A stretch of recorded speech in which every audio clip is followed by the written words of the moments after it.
Hello, sunshines. How art thou? How art thou?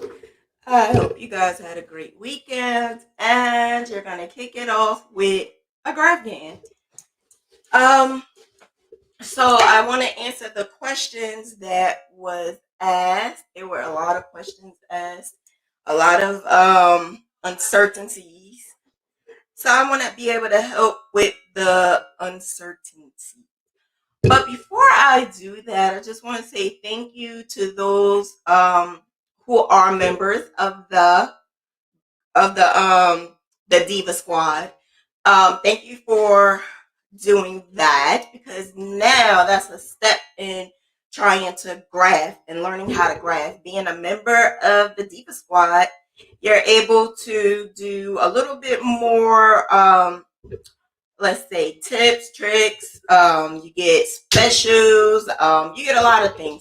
Now the membership with the actual tutorials and graphing is in there as well. So if you want to just learn how to graph, no bull around, then that one is for you. It's $14.99 and you do that membership. Once you do that membership, you are going to continuously receive members only videos. So all of you who are going to be members are those who are going to get those videos. No one else.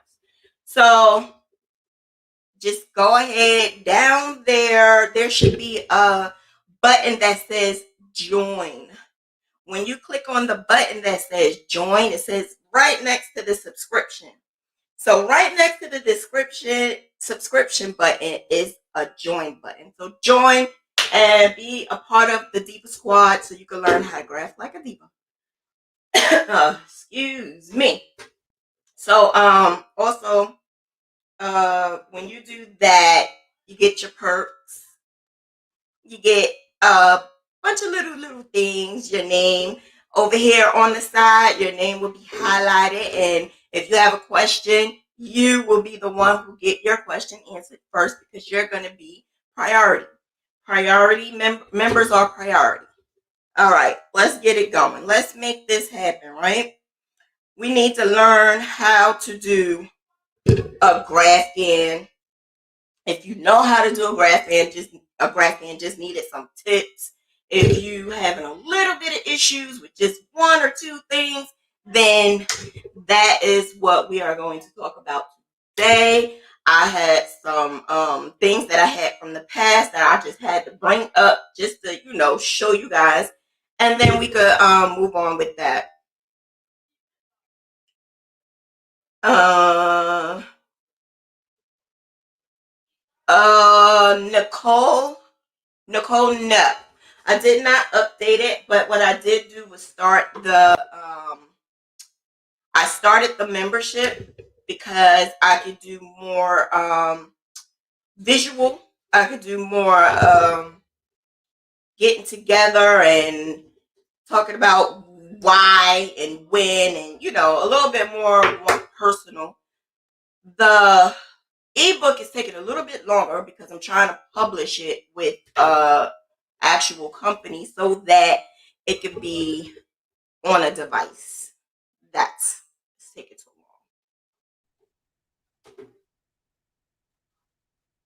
Hi, pretty. long. Hi, pretty. If this cat scream at me one more damn time, she trying to get up here, but I'm kind of like blocking her with my behind. So Mine is clingy. She, them, theirs is not outside. They'll probably be here tomorrow. that's not clingy. No, I'm talking about Elma. Oh, I'm about to say, like, she come when she, whatever comes when she wants some food. Yeah, yeah. Oh, wait. Every 2 days. Yeah, I guess you give them enough for a couple of days.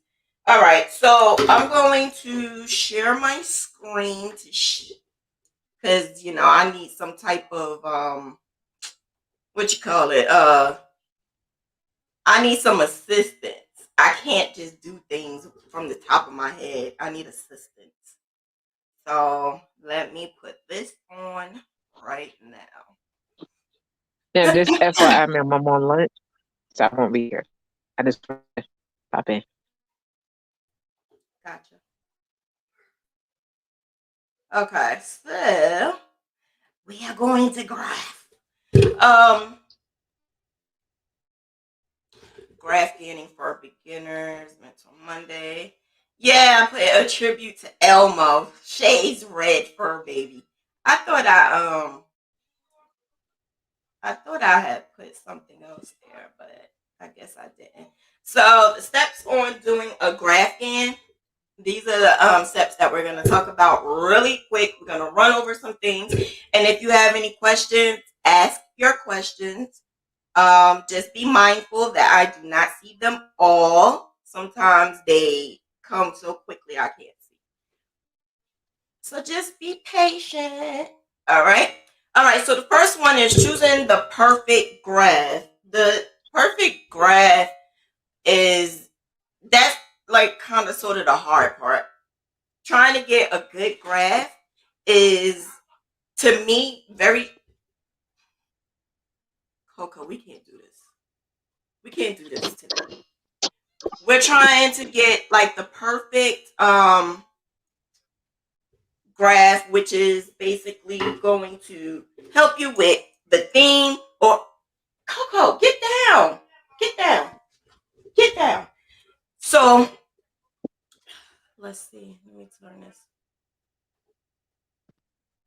Yeah, so what I usually do is I ask a lot of questions to my customer, asking them, what do you need? When do you need it? Is there a theme? So if it's for a baby, I'm always asking what's the baby theme, if there's a baby name, if you know the sex, do the mom like this, do the dad like that? And this is how I come up with ideas on how to get the idea of a graph.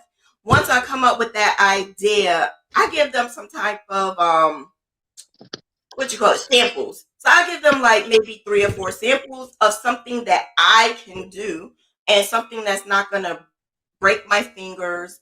So that's something you got to take into consideration and make sure that you are going to be able to do it, because I have put myself in a situation where I just went over and beyond because I really, really, really wanted to do a Graphghan that has all this detail, and I just couldn't get it done at the time that I needed to get it done. So just be mindful of that.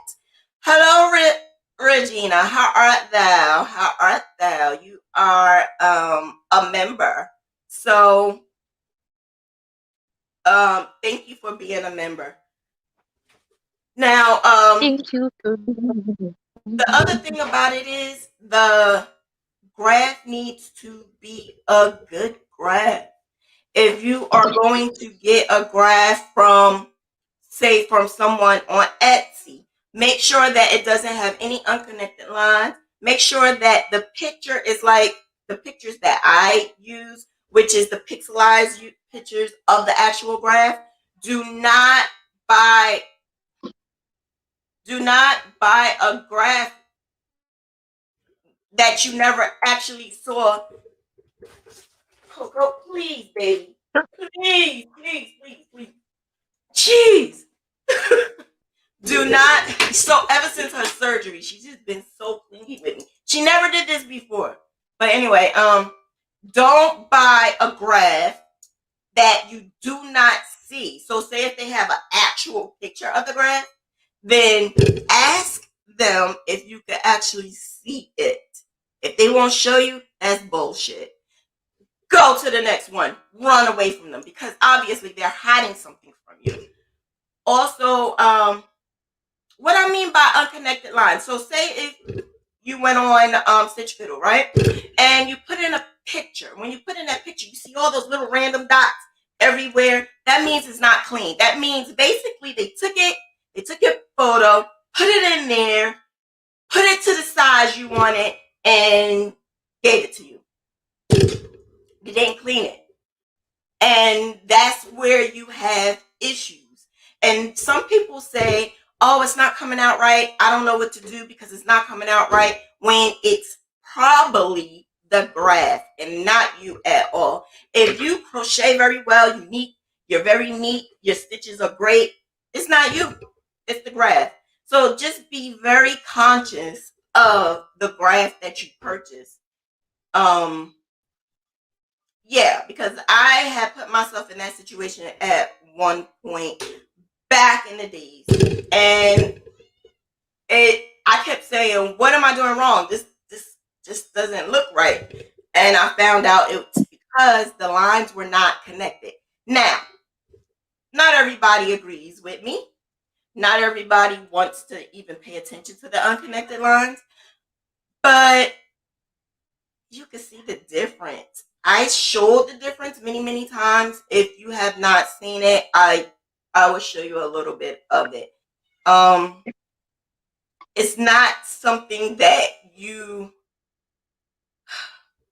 how can I say it?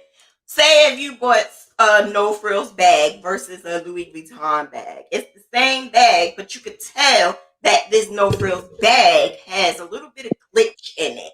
And you could tell that maybe the stitches are not good. You could tell that the binding may not good, the insert. You could tell these things. That's what a graph that may not be cleaned up well, the lines are crooked and they're not connected. That's what it may look like. And when you crochet it, it's going to cause that effect. And then you're saying to yourself, why am I not able to do this? And it's not you. It's not you at all. It could just very well be the actual graph. I said I was going to show you. Also, photos. Be very, very, very, very, very, very careful on when and where you get your photos. If you wanted to jump out and say, I want to make a photo of my grandma, I want to do a memorial of my grandma, and I want it to be a keepsake for my mom, and can you make this for me? Well, there is the black and white version, there's the color version. There are many different types of versions you can make. It could be all black and white. It could be black and white with a little bit of color. It could be just a picture. It could be a photo with maybe a scripture or something that your loved one loved or loved to say. I tend to put something that the person used to say, used to do, used to love, because I want it to not just be a graph. I want it to be a personalized keepsake that really, really, really came from the heart and it really resembles them, because this is something that's going to be in the family for a long time. So you want to be able to say, Grandma loved her football. Grandma loved this color yellow. Grandma loved the lilies. And all of that is what I can incorporate into my graphs just to make it more of a keepsake. When you are asking someone to do that, Stitch Fiddle can't do that unless you have the photo already done. But to be honest with you, I tried Stitch Fiddle. Hold up. I hope you guys was able to hear me, because it seemed that Coco put my cat put the thing on mute, but I think you guys heard me. You can hear me, right, Shay? Oh Lord. I hope y'all heard everything I just said. I hope so. But anyway, let me move on, because somebody would have said by now if you didn't hear me. All right, so what's the next one? Let me see. Okay, so I'm gonna show you how this looks. Why not use a photo of our dearly departed? So I'm going to use a photo of our dearly departed, and I want you to see what I am trying to Okay, okay. All right. So I'm going to show you when you put in a photo, there's going to be so many lines. Here we go. Okay, so all those lines you need. If y'all could see the look on my cat face, she is so mad with me right now. Okay, she is too peed off with me right now because I won't let her next to me. Jeez. No. All right, let me show you how this looks. I don't want to spend all this time on here because I know we got so much more to cover, and I'm going to show you how to start it too. All right, here we go. Thank you very much. You guys can hear me. Thank you very much. Thank you very much. All right. Okay, so here's a graph of the Dearly Departed. As you can see, there's so many colors going on, right? It looks good, but it looks like a lot going on. It's a lot going on. And when you sit down and you say, I want to crochet this, there's going to be little tiny dots. Now, you ever saw one of those mosaics? I don't know what kind of art it is. I think it's a mosaic where they have like bottle tops or little tiny dots that form, or like the magazine. I think somebody did something with magazine clippings and whatever. Well, you take those little tiny things and you make it into one big huge image. That is exactly what this is kind of sort of doing. Each little dot is forming a photo. So the little tiny dots in there, this is 200 by 200. I don't go any larger than that, but I really wanted to show you the differences. When you do this and you have and you literally sit down and say, I'm going to crochet this, 9 times out of 10, it's very overwhelming and you don't finish. I say that because it's a lot of unconnected lines, a lot of random dots. When you finish it, it's going to look a hot mess. Sometimes, if you ever saw somebody crochet something, everybody, even myself, I've always in the past 8 years ago when I used to crochet graphghans in the beginning, I used to try to make names and sayings, and I didn't even know what the heck it was saying. I had no idea what it was saying, and I made it.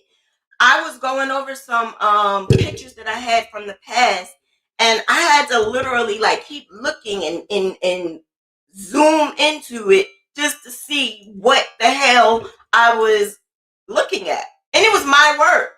So take into consideration that when you do not have a good graph, you don't want your customer to have to do that. You don't want your customer to have to look. And then some people don't know why they don't get customers. And some customers look at detail like that. They want to be able to look at something and actually know what it is. I have gotten customers that came to me because they went to someone else and they did not get what they want. So because they didn't get what they want, they came to me because I'm going to provide them with what they want. And that's something that I always try to give that other person like heads up or let them know, or maybe you should do this. Some people take it, some people don't. Some people do, some people don't. But this is all about growing and learning. And I love to teach and I love to show the differences so that you guys can make it better. But yeah, unconnected lines, I'm going to show you really quick. Let me show you. Let me see.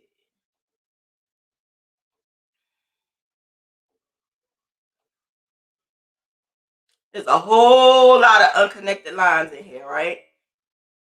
You see all of these dots, these random dots, they're not connected. That means there are unconnected lines. Unconnected lines tend to make it look like your line is not straight, and it makes it look like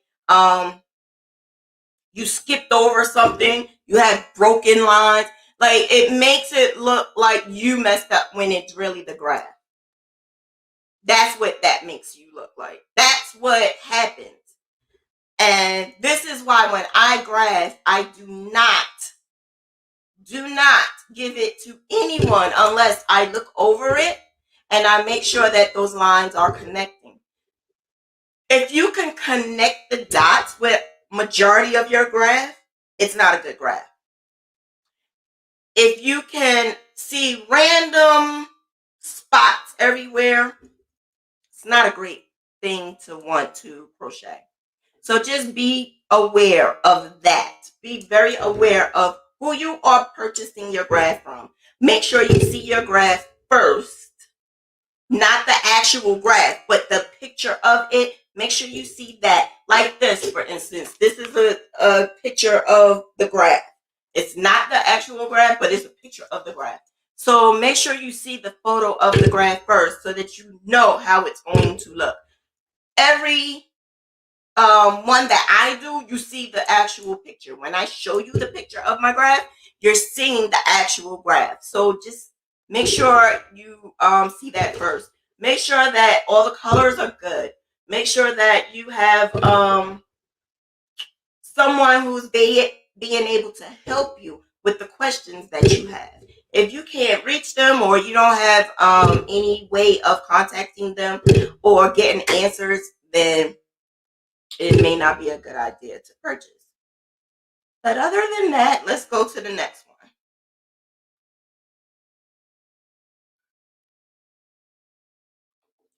All right, so materials. So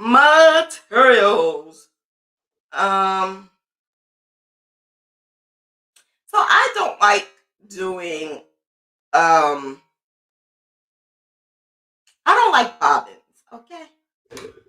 But I noticed a lot of people need the bobbins.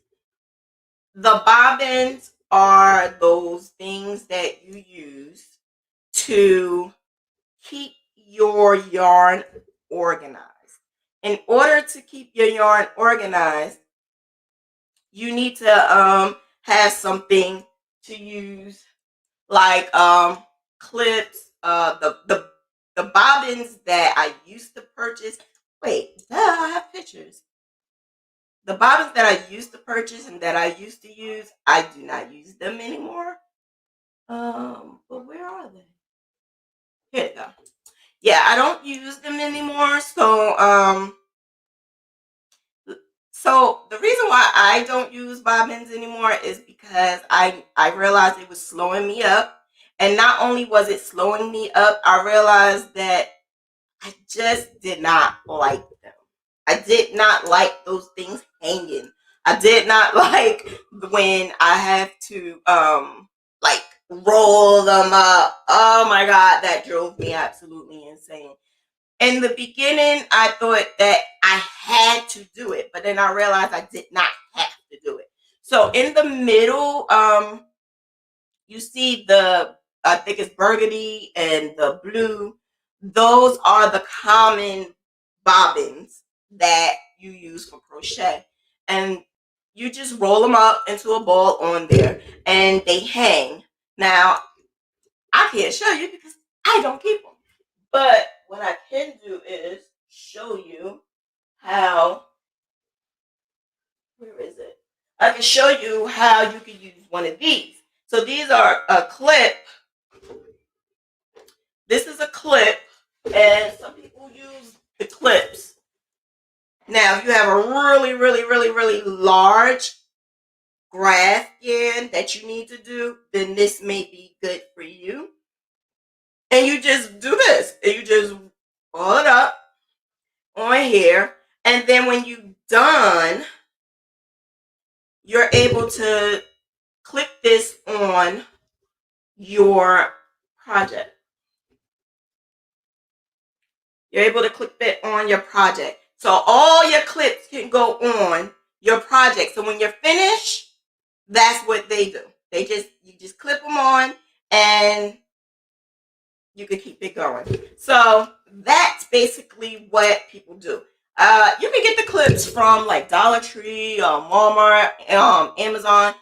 You can get those clips anywhere. You can get yarn bobbins anywhere. I don't think Dollar Tree have it. They might, but Michael's, Joann's, Hobby Lobby, like the craft stores have yarn bobbins, and also Amazon has some yarn bobbins. So just if that's what you want to try to use. I also use baggies. I used the little sandwich bags.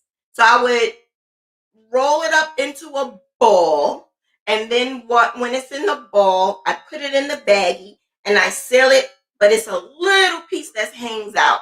When the little piece hangs out, that's the piece that I use, and that's the piece that will be hanging. So you have the baggies hanging. So that sometimes helps as well.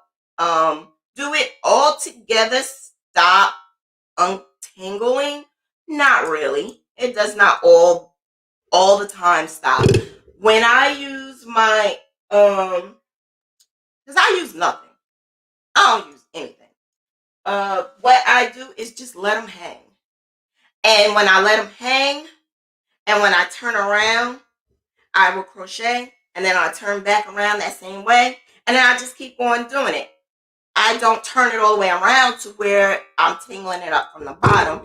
And yeah, sometimes like if I put it to the side to get up to do something, come back, it may get a little bit tangled, but you want to know something? I don't pull on it so it don't get like a knot. I don't pull on it.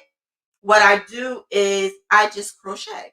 And the more I crochet, the more it just slips and it doesn't tangle or anything. You can't really convince too many people to use it that way because you're already overwhelmed with a bunch of color changing and colors. So my crochet mentor told me that's how she did it. And I said, I can't stand bobbins. I don't know how. And when she told me this years ago, that's it. I stopped using it. It was done. It was a done deal. I never use it ever again. Oh, our girl Disha is on. Hey, boo. Sorry, I'm late. What do you have to add about bobbins? Do you like them?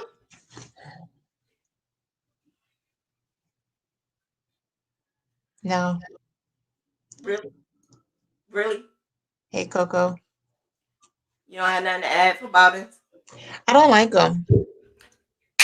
Why? Oh, I'm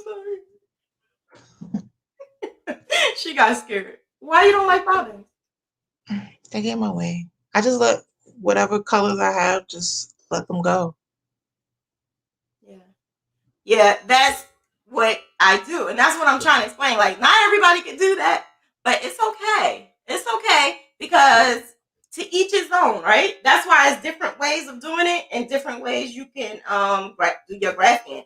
Everybody think it's just one straight way. It's not.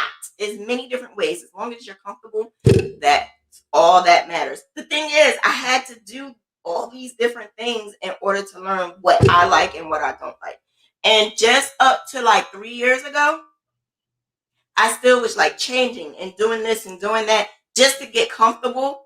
I think I stopped using bobbins about 3-4 years ago. I stopped using bobbins.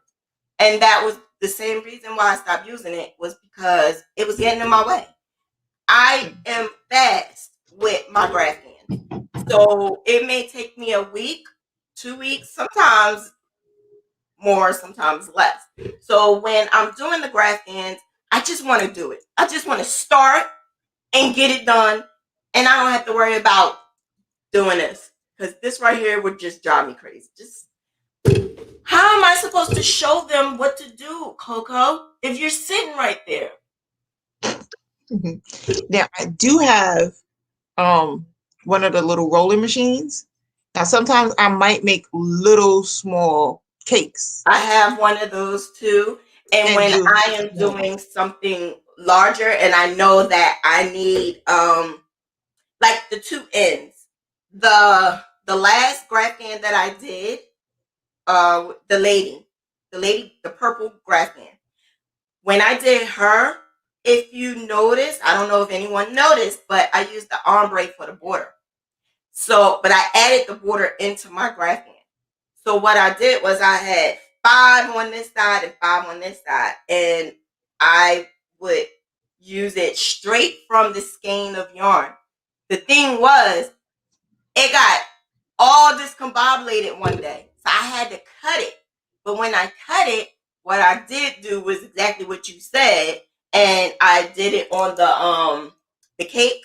Mm-hmm. I did cakes, and that way I had 1 cake on this side and 1 cake on that side, and I was able to carry it. And then what I did was I put it in the larger Ziploc bag. bags. Yes, I put it in a larger Ziploc bag so that the sides had that. But in the middle, I was just able to keep on going. Letters are like my worst thing. I don't like doing letters only because there's a lot of color changing with letters, like with names and stuff like that. I try to do at least, thank you, Elijah. I try to do the least amount of letters as possible because I don't like doing it. Don't forget, guys, if you want to learn how to graph like a diva, memberships is now open. Right there, down there. Just click on subscribe if you're not subscribed and join if you want to join. There's like 3 different levels. Check them out. Check them out. All right. If there's no questions about bobbins, I'm gonna go to the next one. Let me see. So yeah, I showed you how those bobbins are. You could now the ones up here, like the pink and blue ones, I have those. But to be honest with you, those are the ones for sewing. Those are for thread. So if you was using something really, really small, then you could use those little bobbins. But other than that, I really wouldn't use too much of that for a Graphghan. I would basically stick with the red and the blue, and maybe the clip like this one. I would stick with the clip, but you could also make yourself some. You can make yourself a bobbin, like somebody used the roll of toilet tissue. It's not that serious for me to use a roll of toilet tissue. Well, empty, the empty roll, the paper thing. Yeah, some people use that. It's not really that serious to me. If I have to do that, then I might as well just use the little Ziploc bags. That's how I feel. But All right, so the next one is the best stitches to use. Okay. So I get argued all the time about this. All the time, right? I'm gonna do double crochet, and I'm gonna do all of it in double crochet. Do not do Graphghans and double crochet. Okay, so this is kind of like hard. It's a little. All right, I'm gonna show you why. So I did these samples, right?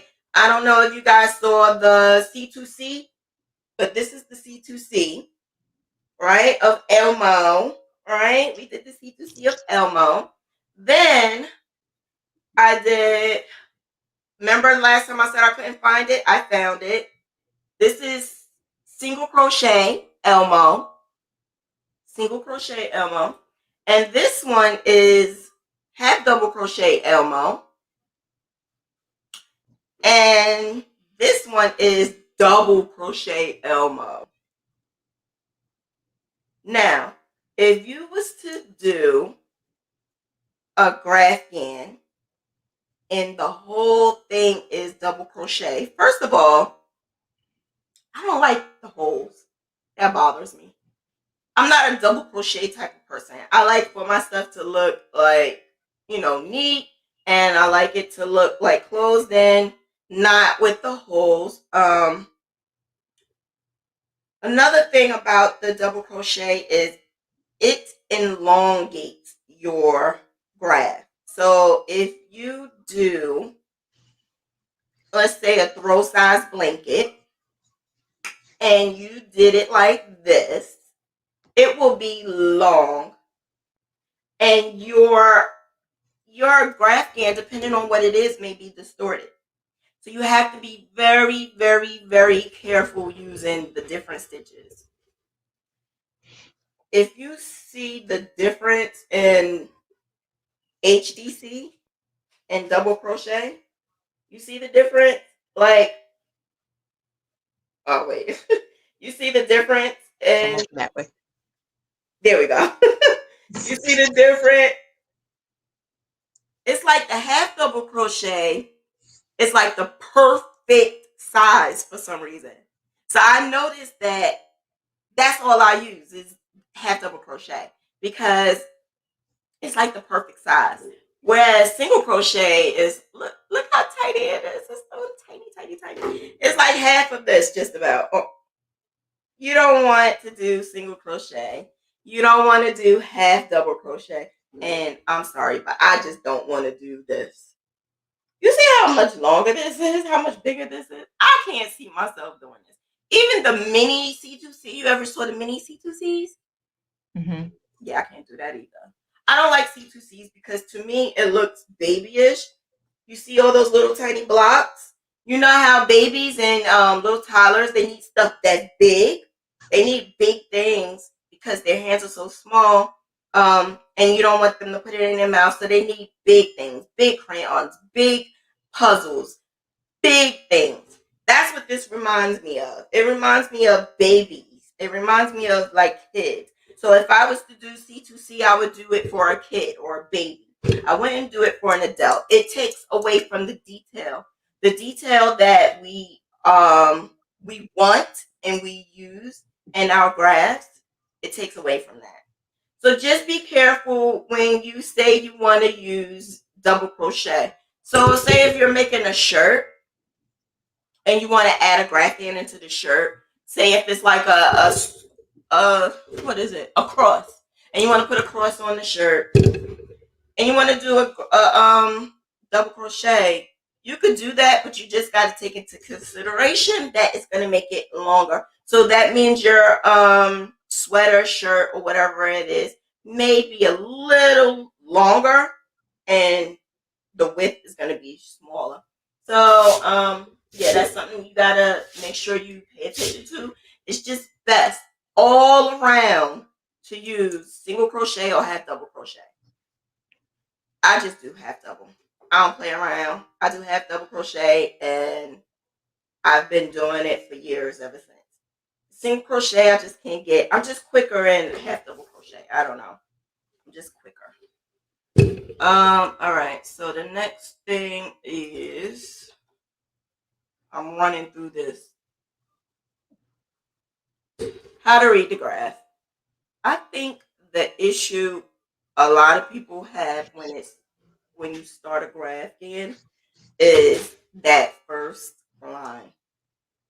No one knows if they're using that first line as the actual graph line or is it the foundation line. So let me tell you, I always use it as the foundation and then I start the graph. Now sometimes I just go straight into the graph because I ain't got no time. I need to go straight into the graph. But to be honest with you, it's best to always just start with your foundation and then start your graph. What I mean by foundation is this right here is 20 by 20. So it's 20 stitches across and 20 rows up. What I would do is 21 chains.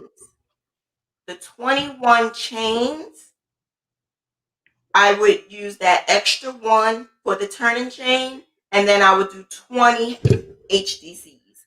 When I do the 20 HDCs, that will be my foundation row. My foundation row, then you will start on top of the foundation row, then you will start your graph. All right, so I will do the foundation row, which is not even on the chart. Once I finish, then I will start this. Let me see. The thing about that is, I think someone asked me a question and she said every time she starts, she feels like she's lost. When she starts a graph and she feels like she's lost in between in there. Well, it may be because of that turn and chain. We sometimes count it, sometimes you don't count it. I tend to use only one chain. Some people use two. If I'm doing half double crochet, sometimes people use two. I don't use two. I use one. So that can become an issue. Don't ever count your turning chain. Never count it. Never. That can cause a problem when you're counting your blocks. Because remember, when you're doing a graph, each block is one stitch. So if you count your turning chain, that means you're counting your turning chain, and then that is going to turn this into a hot mess. Don't count the turning chain. If you do 2 stitches for turning chain, 3 stitches for turning chain, don't count it at all. I don't suggest you do no more than one. I actually sometimes don't do a turning chain at all because I don't like the bubbles at the end. The end of your work. You see this? This right here was purposely done because this right here is turning chain mess. This is how a turning chain looks. This. It's not straight. When you use your turning chains, it causes that. Don't use a turning chain and you won't get that. So how are you supposed to turn? Just turn. That's just turn. Just turn the needle and put it in there. You can just pull it up a little bit, go in there, and you good. Yeah. Yeah, that's all you have to do. Let me tell you, I used to argue people down. You can't do that. You have to have a turning chain. You have to. It's a must. If you don't do it, then how are you gonna turn? And then one day I did it, and I was like, oh, that's it. And then I noticed I liked it. Then I noticed, oh, it makes it look nicer. So sometimes if I do the turning chain and it do look a hot mess, I put a border. And that helps it. So even if you want to do your turning chain, just do a border so that your lines, so that the edges of your Graphghan looks good. I notice now that when I do the turning chain, and I try to go back and do the border, I'm uneven on the sides. So now I try to just do the border in it. So I put the border on it as I'm going. So like if I do the graph, my border is already on it. So I'm adding my color around it already. I do that now. I add the border, but let me tell you something. This is my crochet mentor. Actually, one of my crochet mentors' birthday is today. So happy birthday, Aunt Jean. But my other crochet mentor told me that she feels like when she does a blanket, at the end of the blanket, she has to do a border. At the end, not during, at the end. So even though I do the border as I am crocheting, at the end I still go around one good time. Yeah, I still do it, but it feels like it's uneven on the sides still. Like I can't get the even count on the sides as I'm going.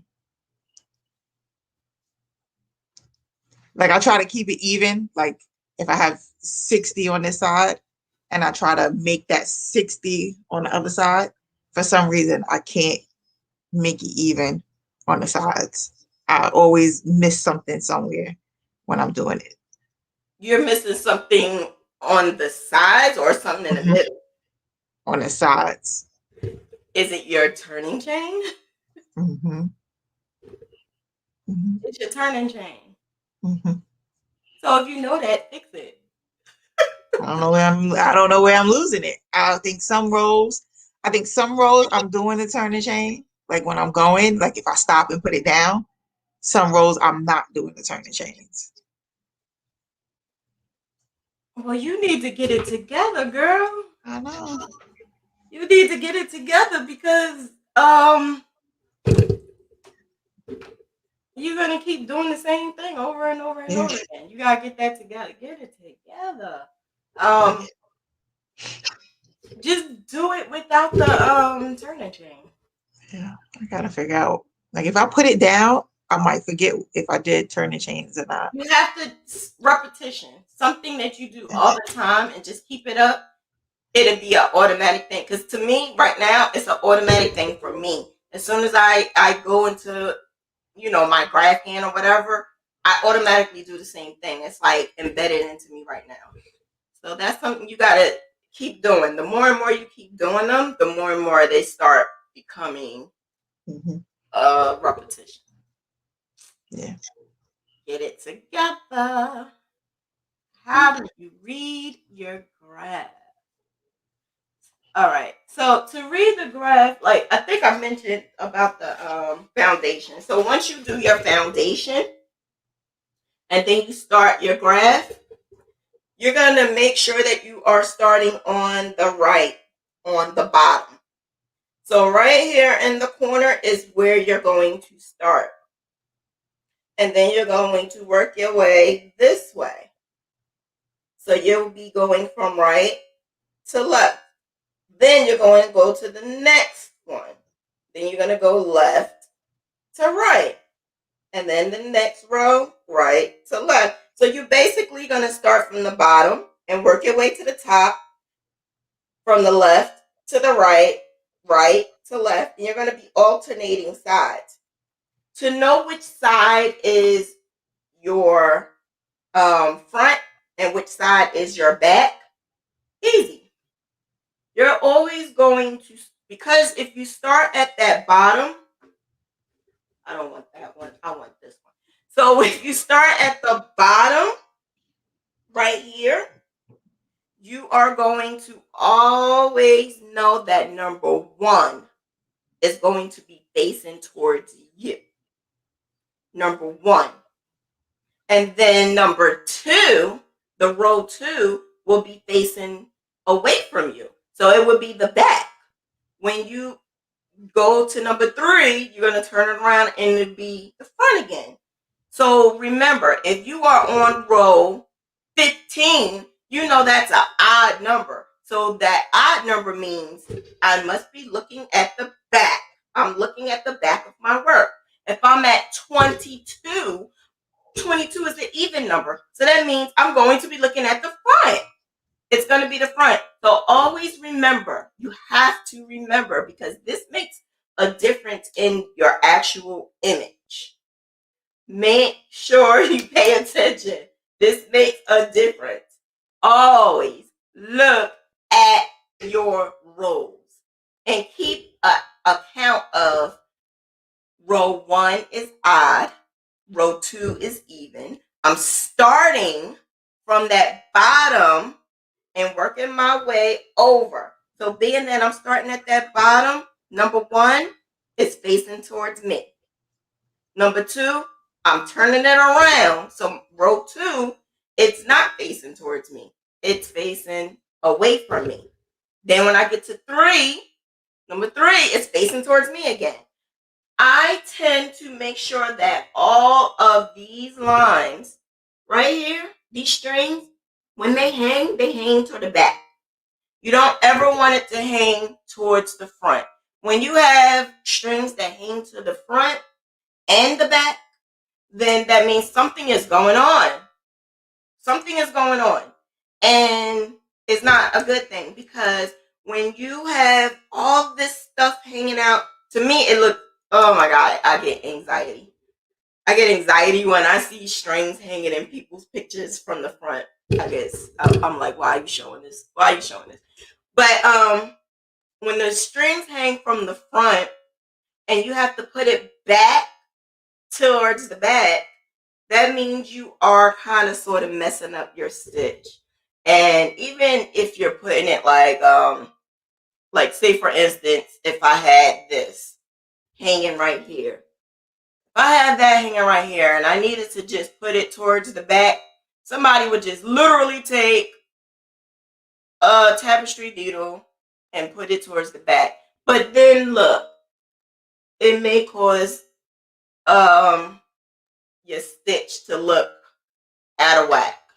It may not be as exaggerated like that, but it will be something like that because you are changing your stitches by doing that. Instead of just keeping it towards the back, you don't have to worry about anything else. Just clean it all up in the back. You don't have to worry about the hanging strings, the even if I have to carry one stitch over, you ain't got to worry about it looking like that because the back, all of that will be towards the back. And the front will be clean. You just be careful with that. Just be very careful with how you are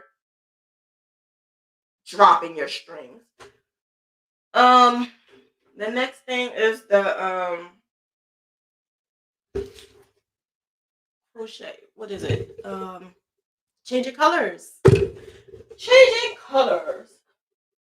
All right. So, I didn't show you guys this. This is something I use too. Not just for traveling either. I don't just use this for traveling.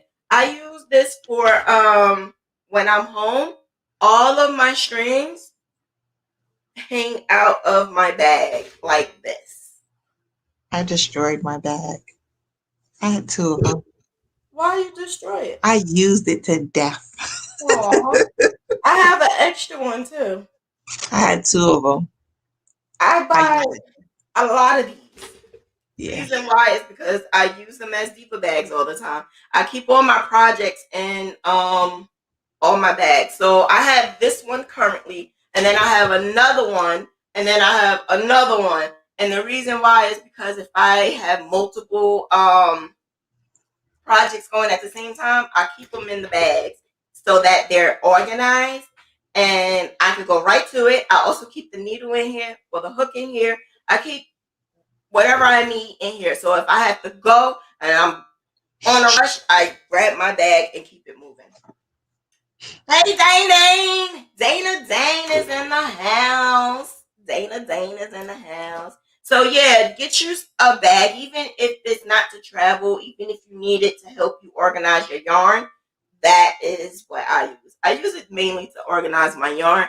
So when I'm crocheting my graphghans in the house, I like line them up in a bag.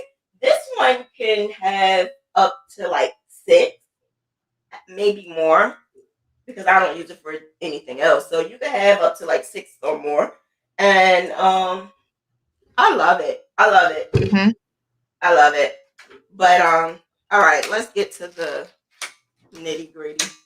Joey, I think you can find them on Amazon. So I got mine from my promotion on Amazon. So what I'm gonna do is put the links of the bobbins and whatever I used. I'm gonna put the links in the description so that you guys can click on the link and get it yourself. And make sure you put a purple one up there.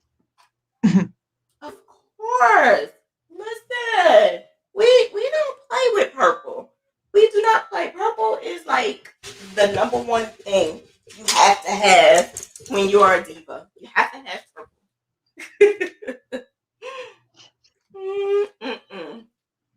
All right, changing colors. Changing colors is like one of those things that messes so many people up. And in the beginning, I couldn't understand, like, why am I having all this trouble? Why does it look like this? Why does it look a mess? Well, it's because we tend to, it's a difference when you are using like tapestry and intarsia. Tapestry is the art of making like the baskets and bowls. They need it to be heavy. when you're doing tapestry. So when it's heavy, you are basically carrying all those colors around the whole entire thing. I don't do that because I found that my blankets were extremely heavy. When I used to carry the yarn, you can see it, and not only can you see it, you can feel it. And a blanket is supposed to be nice and fluffy and not too I'm sorry, I'm looking for my hook. I think my cat dropped it. Or maybe I did, I don't know. But anyway, I have extras. I have like 4 packs of these. Always have like 4 or 5 packs. Oh, I'll give you the link for these too. This is Clover. I think I mentioned in one of my lives that in order to do a good graphghan, you have to have a good hook. Like, seriously, don't play with your hooks, okay? Leave the little dollar ones for the babies. You're a big girl now. You need to grow up and get you a good hook. The furls or the clover are my go-to. Clover, actually, but, furls or clover. All right, so, like I said, if I was to do... Should I put my camera on? Yeah, I'm going to put the camera on. We need to see. Shut up.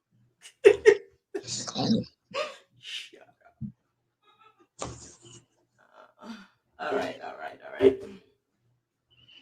Okay, so I'm going to turn this around.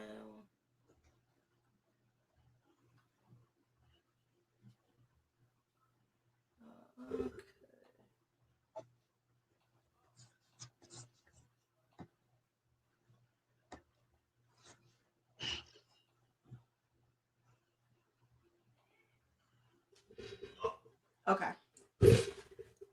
Lordy.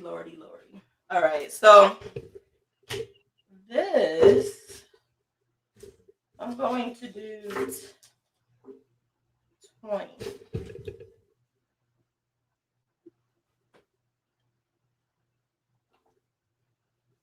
So it's 1, 2, 3, 4, 5, 6, 7, 8, 9, 10, 11, 12, 13, 14, 15, 16, 17, 18, 19, 20, and 21. So like I said, it's 20 stitches here at this bottom. So I'm doing 21 because I'm going to do the turning chain, right? So being that I did 21, I'm going to skip the first one and go to the second one. Once I go to the second one, then I'm going to do half double crochet all the way down. So I'm doing half double crochet. You could do single crochet. It's up to you. But I'm doing half double crochet because for me, it's just easier for me. So I'm going to do the bumps because it just looks so much neater. When you use the bumps down here, it's just so much neater. And then I go all the way to the other side.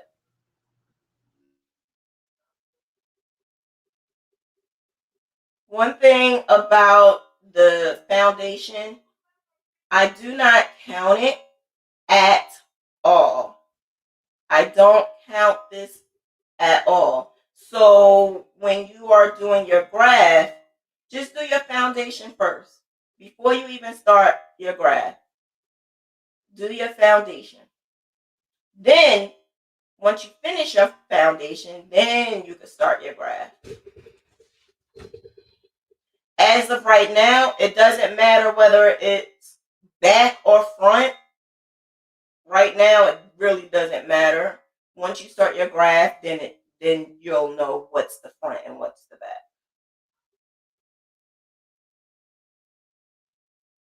You could also use stitch markers if you want. That's up to you. I don't use it. You could use what you call it, paper clips. I used to use paper clips in the beginning just to help me with my graphing. Like if I have a really large one and it's over 100, so if I have like 150 to 200, I usually would use the stitch markers to help me. So I know like every 10 or every 20 stitches, that's how I know.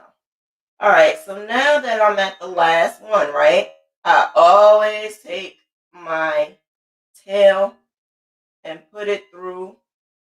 The reason why I do that is because divas do not weave. I do not weave. I don't believe in weaving. All right, so now we got this down, right? This part is done. This is our foundation. Now we need to start that first row. The first row, like I mentioned to you, is always going to be the bottom on the right, and then you're going to go all the way to the left. So that's what I'm going to do. That means this right here is the front. From now on, this is going to be the front, and when I turn it over, that's going to be towards the back. So I'm going to go in the very first one and keep on going. I count as I go sometimes just so that I make sure that I have the 20 that I need and make sure that I didn't forget a stitch. But I'm also crocheting over this tail, so I don't have to worry about the tail later on. I'm taking care of it right now this very second. All right, so now go all the way to the end as I am counting, making sure that it is 20. Okay,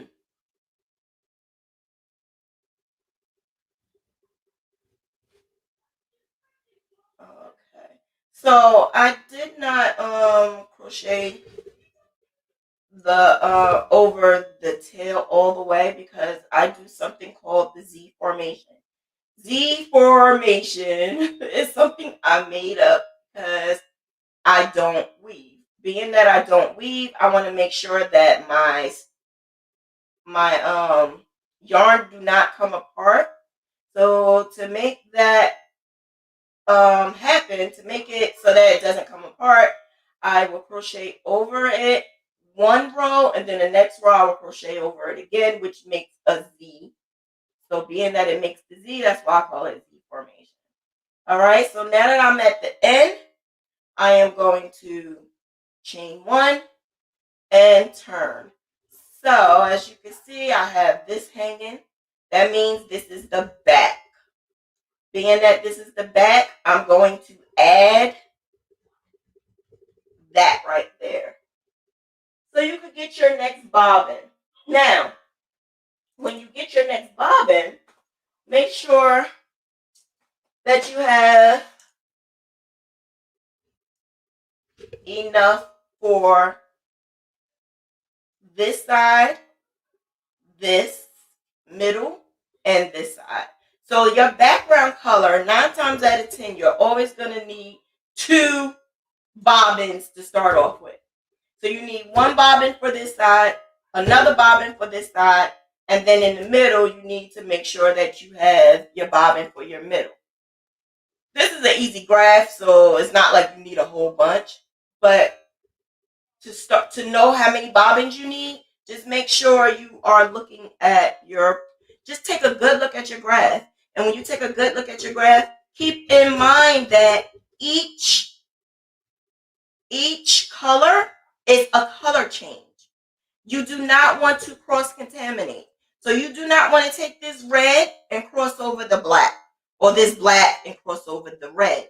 You don't want to do that. So in order to not cross-contaminate your colors so that you could see the red in between the black or the black in between the red, you want to separate them. So make sure your bobbins for this side is here, your bobbins for the middle is there, and your bobbins for this side is there. Just always make sure you have that taken care of and squared so that you don't got to worry about searching for it as you're going. Now, I don't use bobbins, but I have my string already ready, right? And then I also have string ready for the other side as well. I have string for both sides. I think I do. Oh yeah, I do. All right. So here we go. Now we're gonna start with, since we did this part already, that's row 1. We did the foundation and then we did row 1. Now we're gonna go on row 2. Row 2 starts from left to right. So we're going over here. 1, 2, 3, 4, 5, 6, 7, 8. So we need to do 8. We're going to do 8 half doubles. 1, 2, 3, 4, 5, 6, 7, and 8. Now, I'm going to show you my version before I show you any other version. My version of pop, lock, and drop, which is the way I change my colors. I'm going to show you that. So I do have double crochet. Once I finish the eighth one is where I'm going to stop. I'm going to yarn over, pull through 1, and drop to the front. Why am I dropping to the front? Because I'm on row 2, and row 2 means that this right here facing me is the back. And I want to drop my yarn to the back. And this right here is the back. Okay? Now I'm going to pick up my black, and I need 4. 1, 2, 3, 4. I am going to put my yarn on the hook and pull through all 3. I'm going to tug down. Now, as you can see, I have this hanging. So I'm going to crochet over that. Yarn over, because I'm doing half double crochet. Yarn over. I'm going to pop it in the stitch. Yarn over, pull up 1. Yarn over, pull through 1. Yarn over, pull through all 3. Again, yarn over, pop it in, pull it up, go through 1. This is called the extended half double crochet. So that's what I'm doing. Extended half double crochet. Why? Because it locks it in there. When I am going in like this, and I am yarn over, pull up 1, yarn over, pull through 1. When I do that, that's locking that in there so that it doesn't come out, so that it doesn't show that red, so that my stitches are neat. And I'm going to do 1 more because remember we got 4. So now I'm going to drop to the front. So I did pop, I locked, and I dropped. All right. Now we need to go to the other bobbin. So you should have your bobbin that's supposed to be on the other side ready, right? I have mine hanging. I'm going to do the same thing. Leave a little piece hanging for the tail. Make a little bunny ear. Oh wait, you guys are not like 4 or 5, right? So I don't know why I said bunny ear. Make a little loop. Go through all 3. Tug down. And then the same thing you're going to do to the end of the row. So you need 8. You're going to pop it in, yarn over, pull through that 1 stitch, and then pull through all 3. pull through that one loop, yarn over, pull through all 3. And that's basically what I am going to do until the end of the row.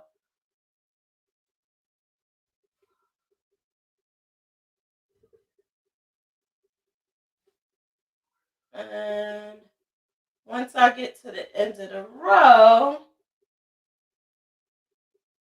now I stop. The reason why I stop, because again, I say I like to do that Z formation. So when I go back to the top, I'm going to crochet over this.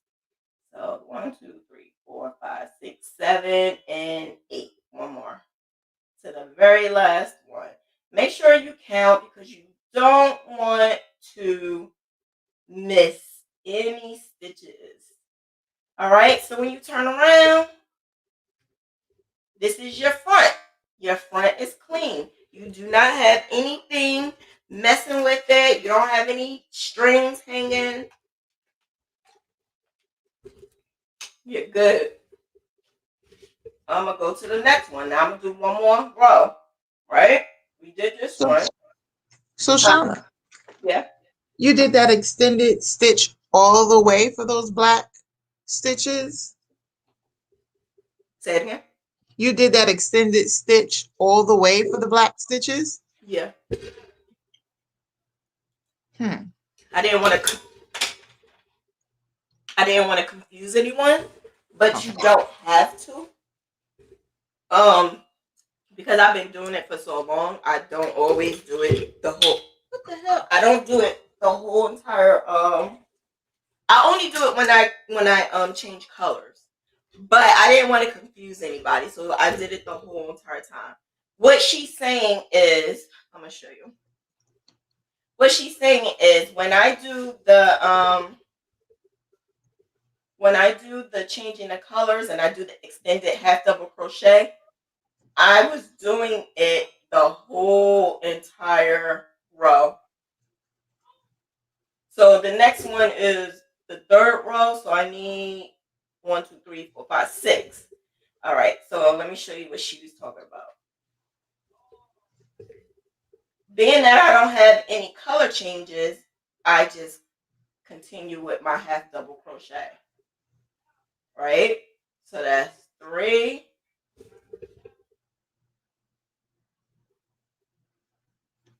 4, 5, and 6. Right? So now I stop because this is the 6th one. Now I yarn over and pull through that one loop and drop to the back. That's when I do my extended half double crochet because I'm about to change colors now. That's when I start doing that. Okay, so then I pick up the black and the same thing. Put it around my hook and pull through all 3. Tug on the back a little bit to pull it down and then yarn over and keep on going. But I would do, being that I'm changing the colors, I would do my extended half double crochet here. I would do my half double crochet here and the regular half double crochet here and half double crochet,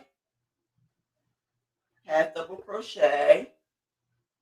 Okay. And because I have to do 1, 2, 4, 5, 6, 7, 8. So being I have to do 8 of the black, I am going to go over this one. So I'm going to put it over my hook. When I put it over my hook, that means I am going to lock it in. So I'm going to do the extended version right there. Extended half double crochet. Again, half double crochet, extended version. Because now I need to change the color. So now I have my 8 black. And now I'm going to pick up my red and continue. Pull down on that. And now I'm going to continue. I'm going to do one more extended version, half double crochet. And now I'm going to do the rest half double crochet. Now, this is what I do, but I found that some people said it was very confusing to them. So you have the option if you want to do the extended version the whole way through. I find, let me tell you this, I find doing the single crochet single crochet extended version way better than the half double crochet extended version. So if I wanted to do the extended version throughout the whole entire blanket, I would do it with single crochet. That's what I would do. I would do it with single crochet because it is neater. It brings it up a little because the extended version lifts it a little bit. So you have that extra tie. So it lifts it a little bit. So that's something that you can, if you want to do, you can. If you don't have to. But again, as you can see, my front is clean. My back is where I have all the hanging strings. So that's one way you could do your changing colors. Another way you could do your changing color is the way that I was taught to do it. All right, so let me follow this. So the next one is, so being that I'm towards the back, that means I'm on this side. So I need 4. Okay, so I'm going to do my regular half double crochet. 1, 2, 3, and 4. Drop it, pull up the black, and pull it through all 3. Once I pull it through all 3, yarn over and go into the stitch, yarn over and go in. So this is how I was taught. The same exact way, except for the only difference is I'm not doing the extended version. The reason why I decided to do the extended version is because I wanted to lock it in, and I felt comfortable locking it in without it moving, and it also looked cleaner from the front rather than me just doing it this way, and it's not, kind of wasn't that clean to me. It may be in my head, but it really didn't look that clean to me. So this is the way I used to do it. Just pull through all 3.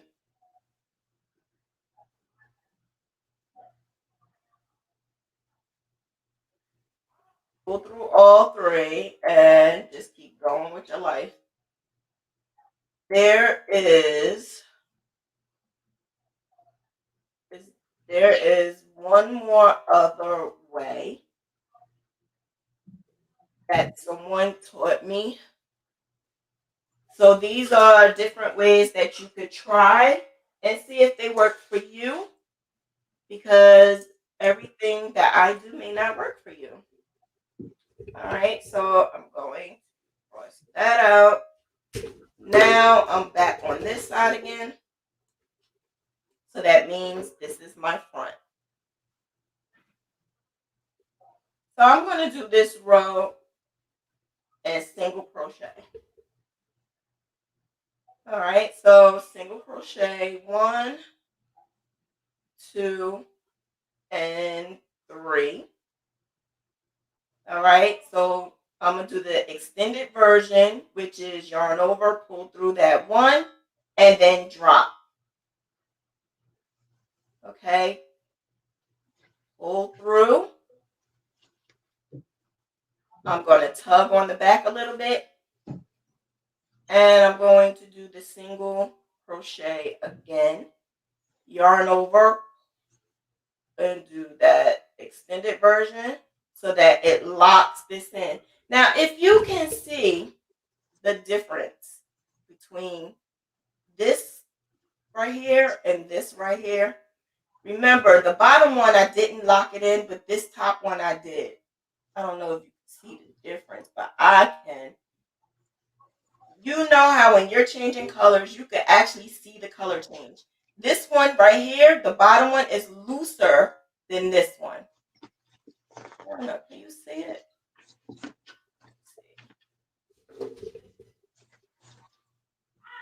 Yeah, I'm looking at it. Yep, I can see it. You can actually see the black. This is what made me stop using the regular single crochet. Regular. Let me show you. This is what made me stop doing the changing colors without locking it in, because the locking it in, for some reason, it's like that extra thing. It actually, you can see it. The top. So the top one is the one I did with the lock, and the one right underneath is the one I did regular. And as you can see that, I think you can see it in there. You can see the black is right there. I can't even do it. You can see the black. Promise. I promise you can see the black.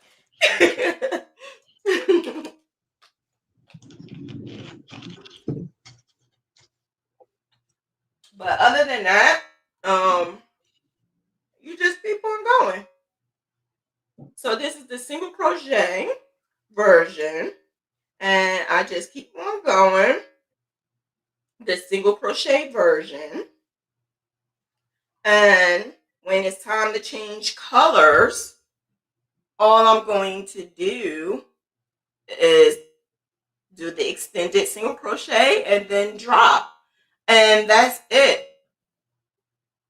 That's it. That is all I do.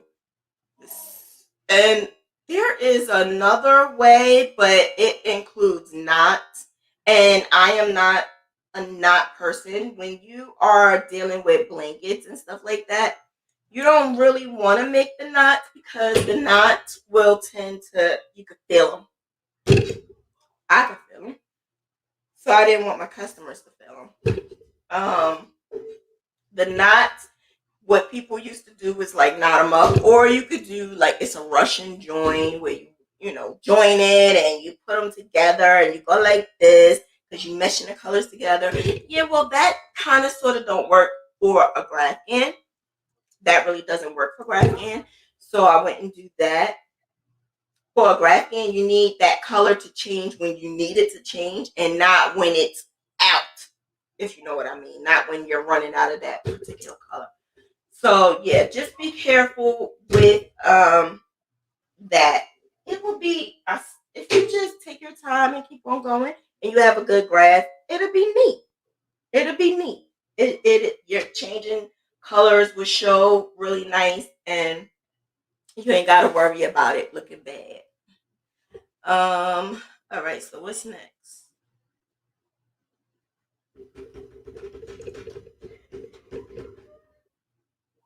Okay, so when you're using your when you're doing a Graphghan, it's just better overall to have a good hook that you are able to do color changing and just really smooth. Just making sure that it's real smooth, because when it's not and it's a little static, that can cause you, when you change your colors, for it to be a little bit crazy.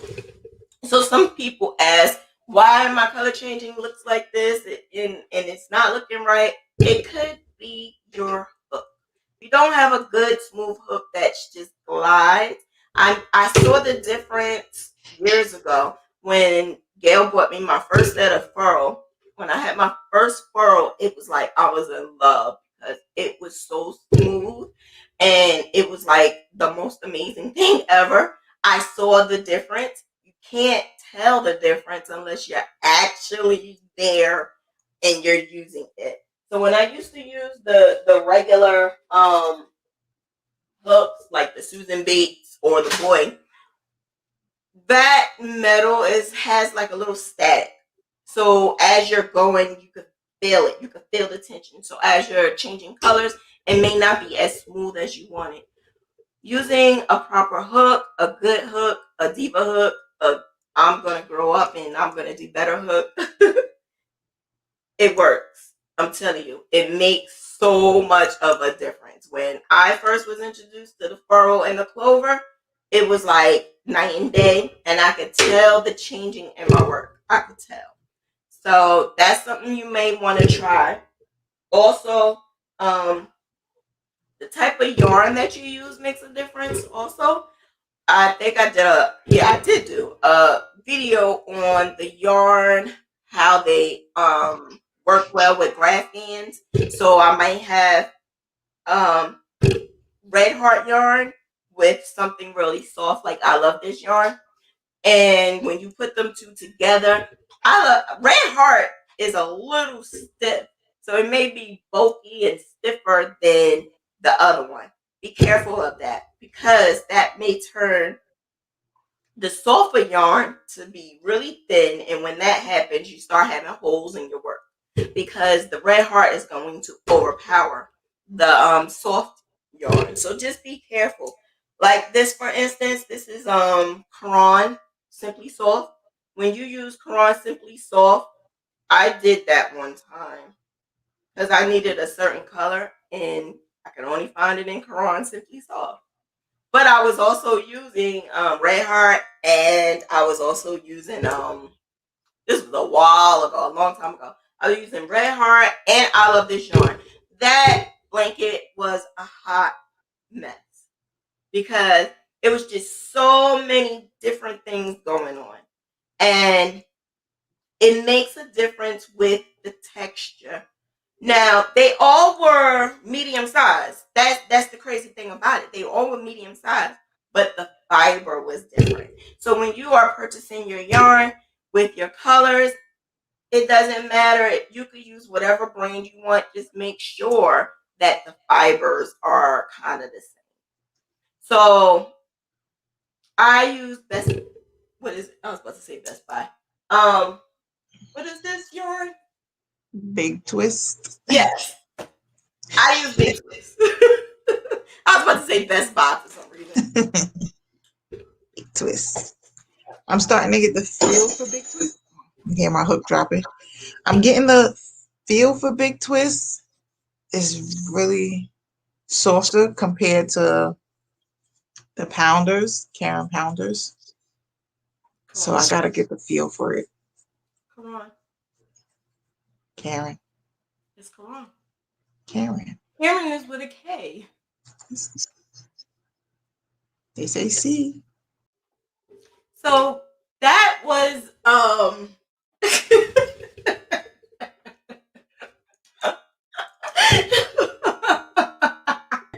get it right. Get it right. Get it right. It's Quran. That's my middle name. So. It was named after me. Okay? Get it right. C-A-R-O-N. Y'all. C-A-R-O-N is my name. She put me on timeout. Yeah, she was on timeout. Now, like I was saying, just be careful when you are doing, like this one right here. This is the loops and thread. So loops and thread is just about the same. The texture is the same as the Big Twist, and it's okay. It's okay to use, the different brands. But when you have the Simply Soft, well, this is not Simply Soft. This is soft and shiny loops. It's the same weight, but it's shiny, and it's a little thinner. So this weight with this weight is totally different. And this one will overpower this one. So being that it will overpower when you're changing the colors, you don't want to use it. As you can see, let me see. You can see the top one is skinnier than the bottom one. So if you ever used that for your Graphghan, you will have holes, like gaps. And the reason why you have the gaps is because the bigger one will overpower the little one. So you don't want to do that. And then you don't want to say, what am I doing wrong? It's the yarn. So just be careful with the weight of the yarn. You can use as many different brands, but the weight is very important. Also, what else is it? You can use your bobbins. You change your colors. The size of the hooks. Yeah, right, Deisha. Go ahead, girl. The size of your hook make a difference. You don't want to go too small, and you don't want to go too big. The best thing to do is go right there in the middle, which is your eye, which is 5.5. And I use sometimes J hook, which is the 6 millimeter. The reason why I sometimes go a little bit larger with the 6 is because I crochet tight. I'm very heavy-handed. Can't you see? My mom said I crochet like I fight. And I always win. So I would use the J because it will loosen my stitches up for some reason. And my crochet mentor told me to do that. He said to use a little bit larger because you crochet like you're like fighting, but I didn't know what else to do. So that's why I decided to use that, the J hook. So I do use the J hook every now and then, and it lightens my heavy hand up. So that was a great idea, Tisha. Also, the other tip I had wanted to give was you need to make sure your graph is good, your color changing is good, your graph needs to be superb. As long as your graph is great, you crocheting the graph will be great. If you can crochet, you could do a graphghan. If you could do a graphghan, you could do whatever your heart desires. It is as simple as that. Do you recommend staying with worst weight or graphghaning? Yeah, absolutely. I tried to do baby blanket yarn, and it didn't come out the way I kind of wanted to. It was okay, but it wasn't what I wanted. So the baby yarn is like kind of thin, and it's also like fuzzy too. So because it was thin and fuzzy, the color changing was kind of off, and it was just fuzzy, and it kind of distorted the image. It was not a great idea. So the best thing to use for your graphghan is worsted weight. What is it? Worsted weight? Worsted weight. Yeah. Worsted weight. Yeah. Yeah. The medium size yarn, number 4. That's the best thing to use for your yarn when you get your yarn. But it doesn't matter what brand. It's just best that you use that size. What else? I think that is it. That is it. To finish up the is that what it is, Aaron and the Mm-hmm. Yes, absolutely. Mm-hmm. Yep, Aaron.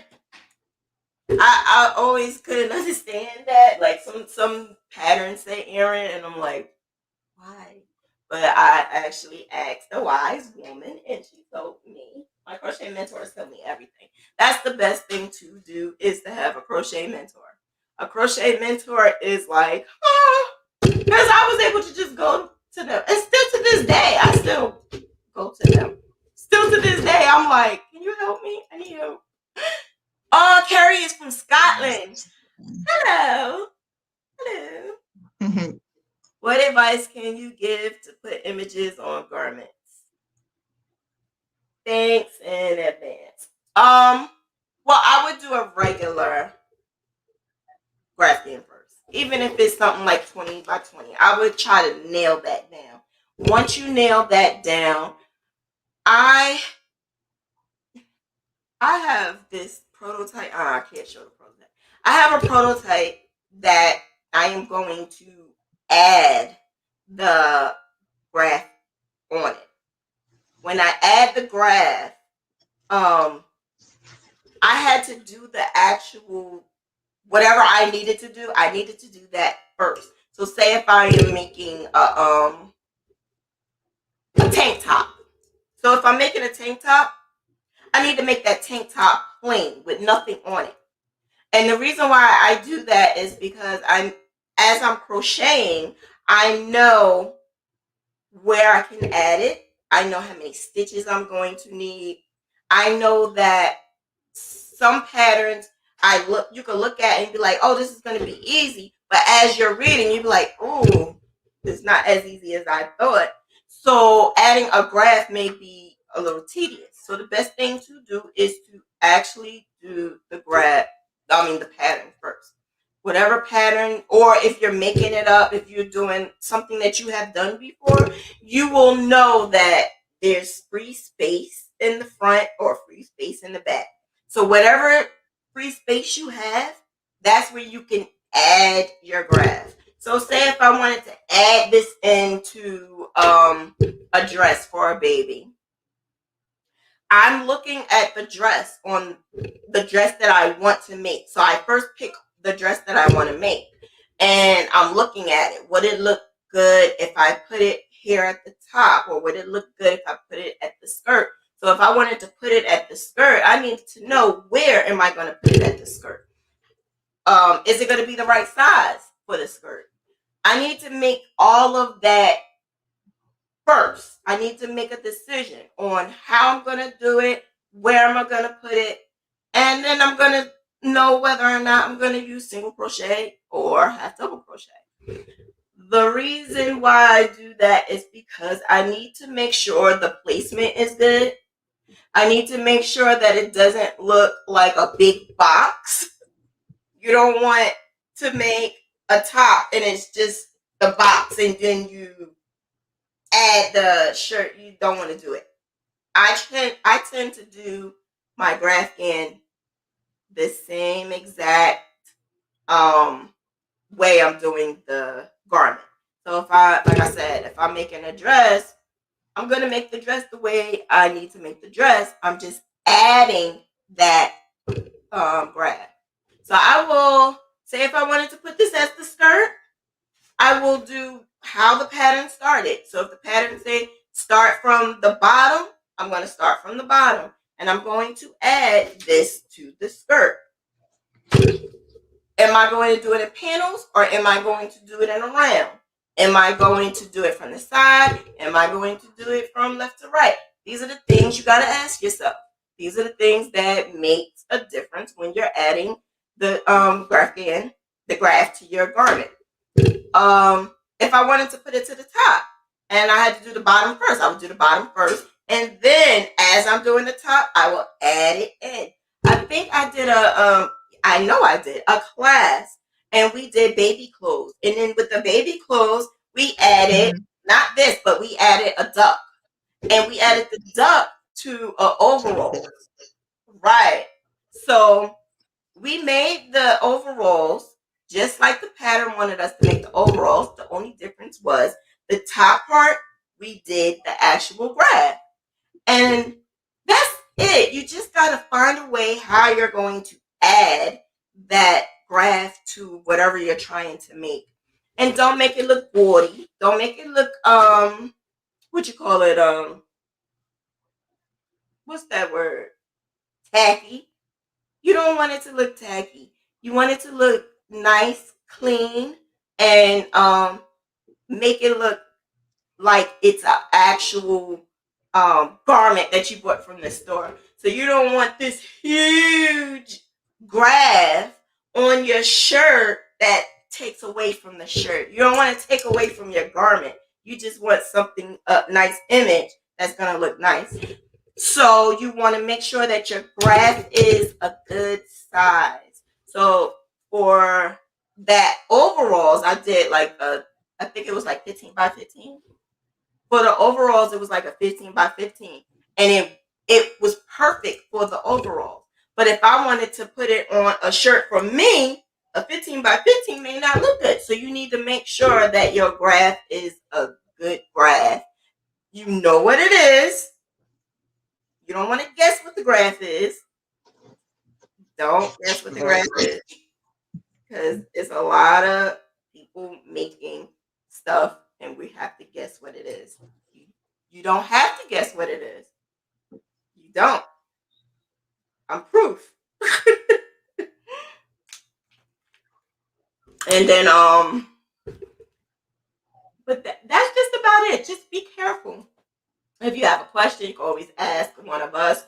And placement of the image is like number one up there. Placement of where you're going to put that image. If you're going to put it on the back of the skirt, the front of the skirt, if you're going to do pants and put it on the side, like the placement makes a difference. I don't like panels at all. So when I do garments or whatever, I always add it into the pattern. When I did the Busy Peaches mask, so she has these beautiful masks. And when we first started, making the mask, I actually added pictures to the mask. And when I did that, I had to actually do the mask straight up.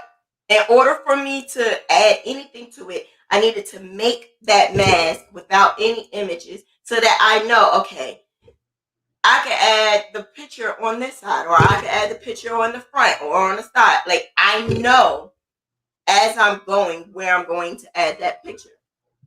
Then I knew that it also wasn't going to work, because 9 times out of 10 it works or it don't work.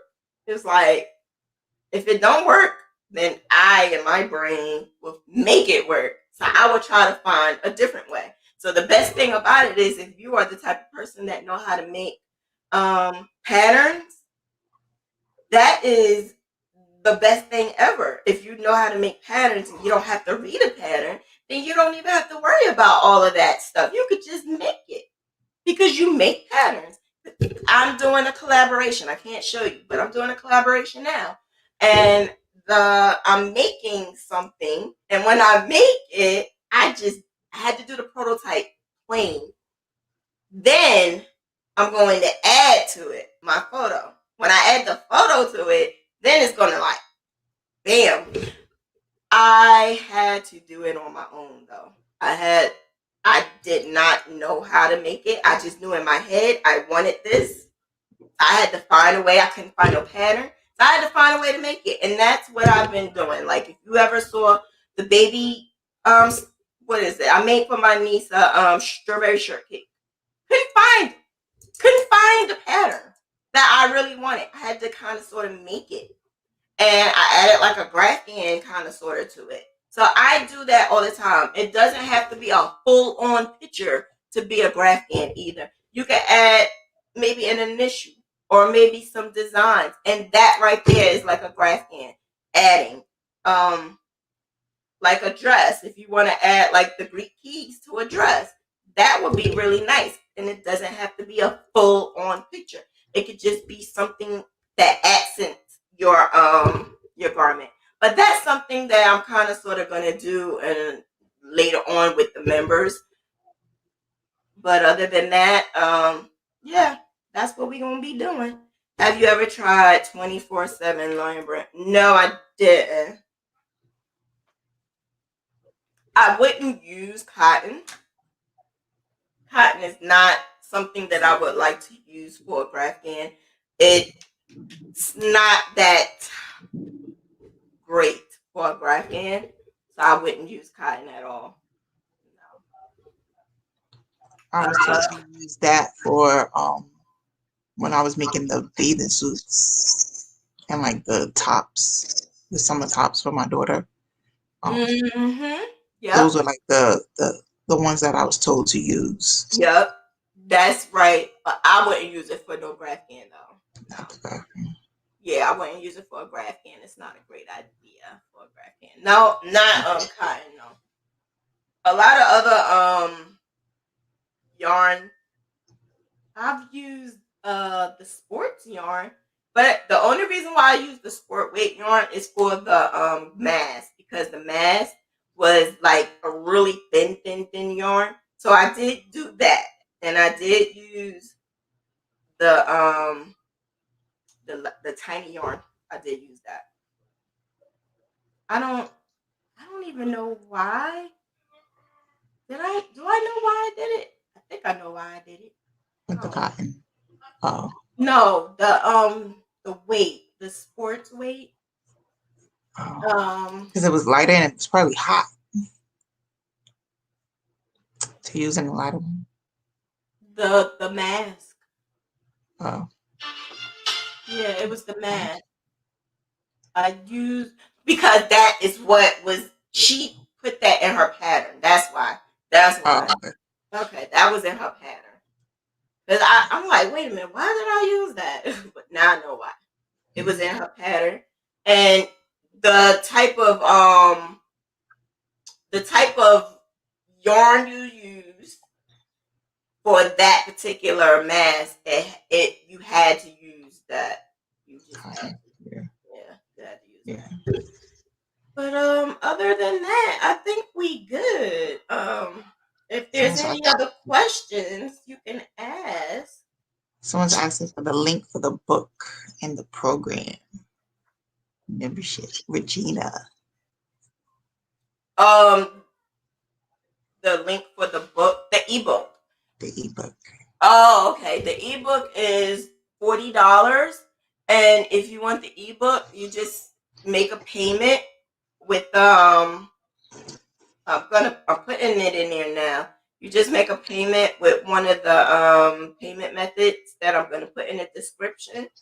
Once you do that, once I get it, I will automatically send your email. But just make sure in the notes you are putting you the ebook, and you're making sure you put in your email so that I can send it straight to you. I sent actually all of them like ASAP. Every last one of them was sent. As soon as I got the payment, I sent it right away.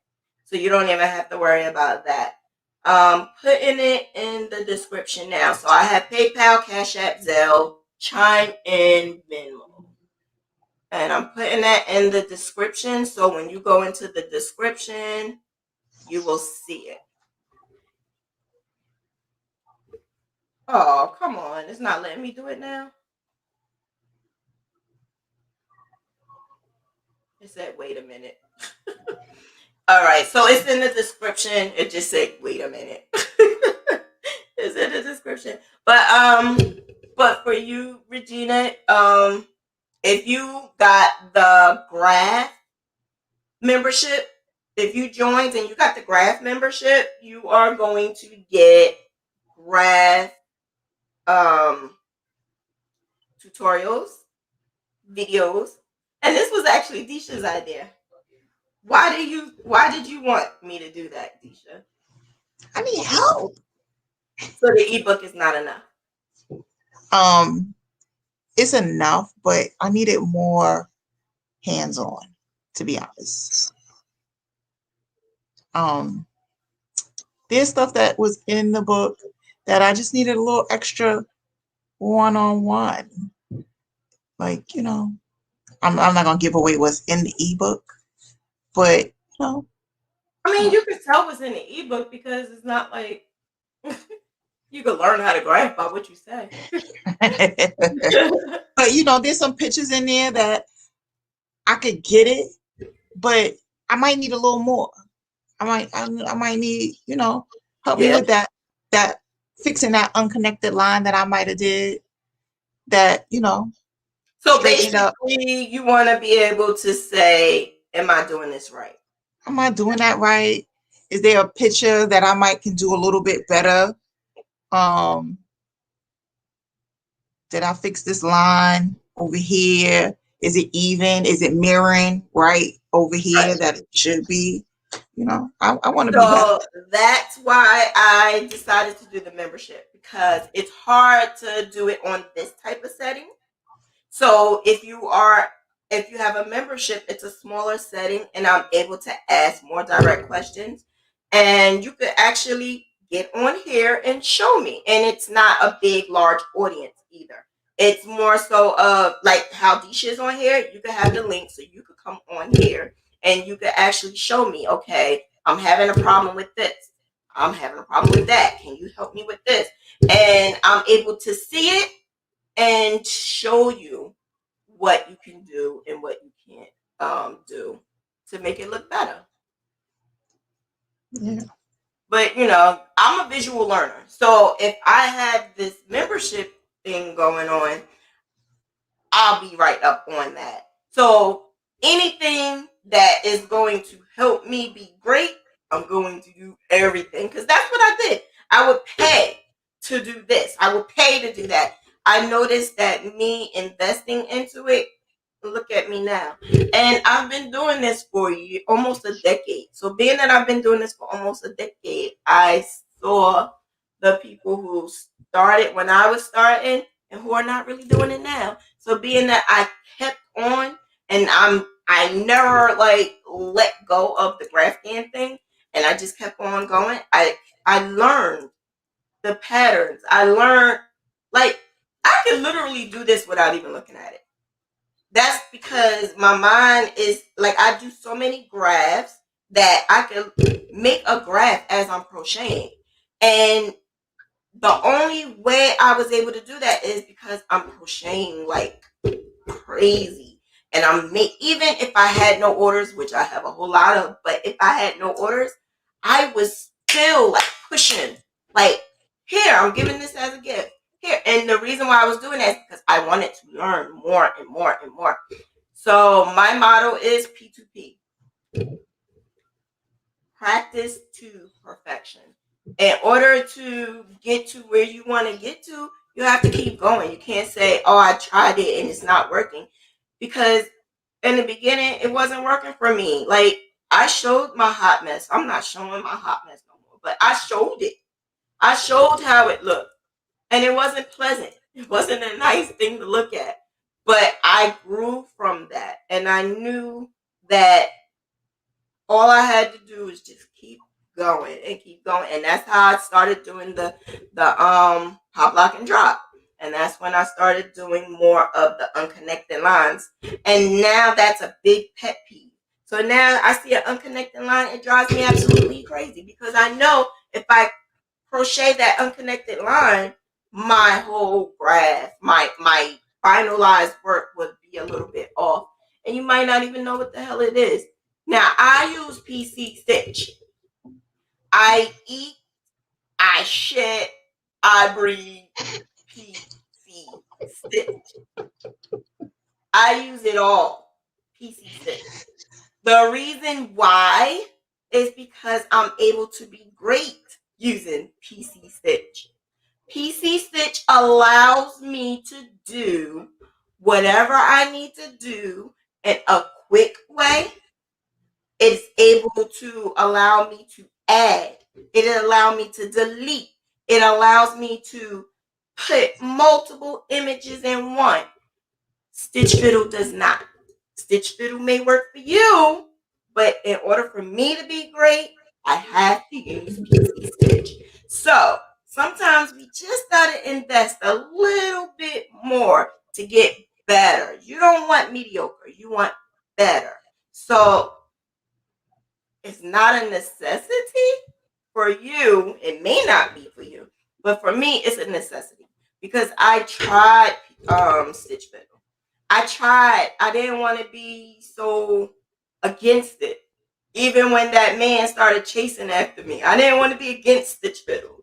I really didn't. I wanted to learn more about it, and I did, and I realized it's just not for me. You know how when you put your image in Stitch Fiddle, what it does is it's going to capture each color.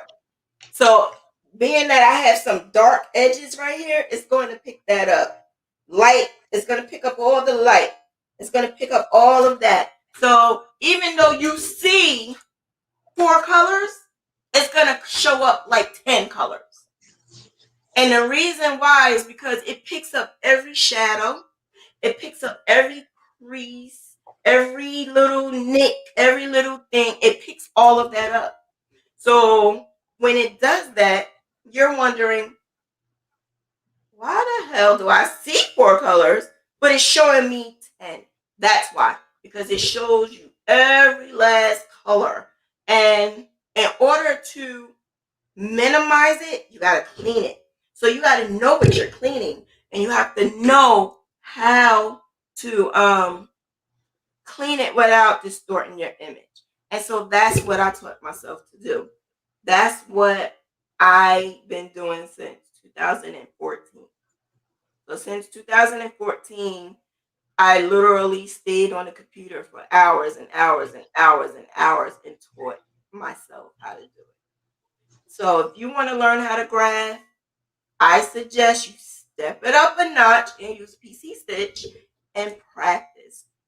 You can't say, oh, I did this one little bumblebee and it's not working.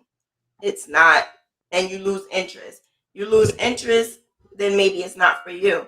But if you really get frustrated, like I really want to do this, then that's what the membership is for. The membership is for me to help you move on to that next level so that you don't get stuck.